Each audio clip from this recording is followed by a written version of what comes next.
Bonjour à tous et bienvenue dans le live TV Finance. C'est parti pour l'émission d'actualité financière et d'actualité des entreprises en direct sur TV Finance. Et nous sommes le mardi 10 mars. Voici ce qui vous attend dans l'émission.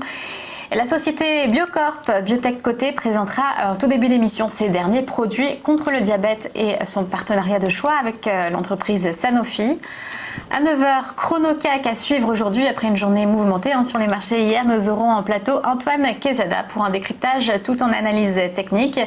Viendront ensuite les market movers du jour, les valeurs à la hausse ou à la baisse. Connaissez-vous le tourisme d'entreprise, le tourisme qui consiste à visiter des lieux forts dans l'histoire de certaines entreprises? C'est la proposition de Manatour et de son fondateur, Pierre-Olivier Hainaut, qui répondra à nos questions. La matinale de l'entrepreneur avec deux entreprises à la loupe ce matin. D'abord la société Humalis spécialisée en portage salarial et puis Adrien Chaltiel qui vient en aide aux entrepreneurs avec la plateforme Eldorado où fonds d'investissement et business angels rencontrent les derniers start-upers en vue et les aident à financer leurs projets. Mais avant tout, voici les titres qui font l'actualité économique ce matin. On revient évidemment sur ce début de semaine noire sur les marchés hier. La chute du cours du pétrole a entraîné toutes les bourses mondiales dans son sillage. Une chute des prix décidée par l'Arabie Saoudite après le fiasco de la réunion de l'OPEP et de ses alliés en fin de semaine dernière, où la Russie est entrée en désaccord avec le reste des pays exportateurs de pétrole. Les indices mondiaux ayant vu un signe de la baisse de la demande d'or noir et donc un ralentissement mondial dans un contexte de crise de coronavirus. Avec un phénomène hier sur les bourses, celui de la suspension temporaire des cotations en début de séance. C'est arrivé pour le CAC et c'est aussi arrivé sur le Dow Jones.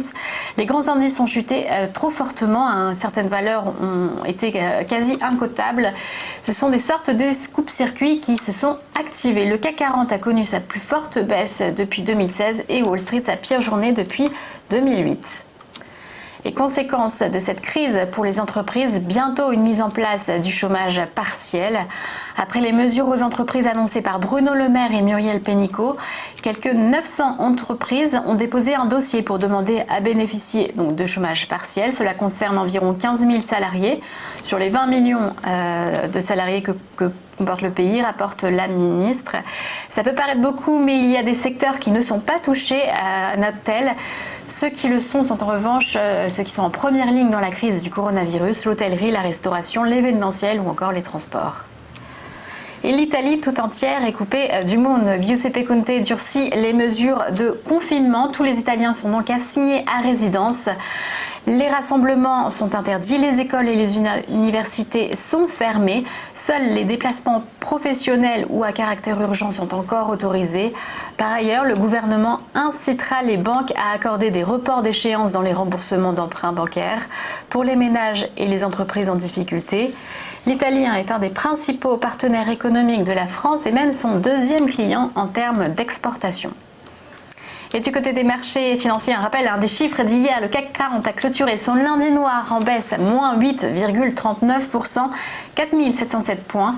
Le FTSE et le DAX perdent aussi tous deux plus de 7%. À Wall Street, l'hécatombe a continué, moins 7,8% pour le Dow Jones, moins 7,6% pour le S&P et moins 7,3% pour le Nasdaq. Le baril de Brent a fini la journée à $34 après un plongeon de 25%.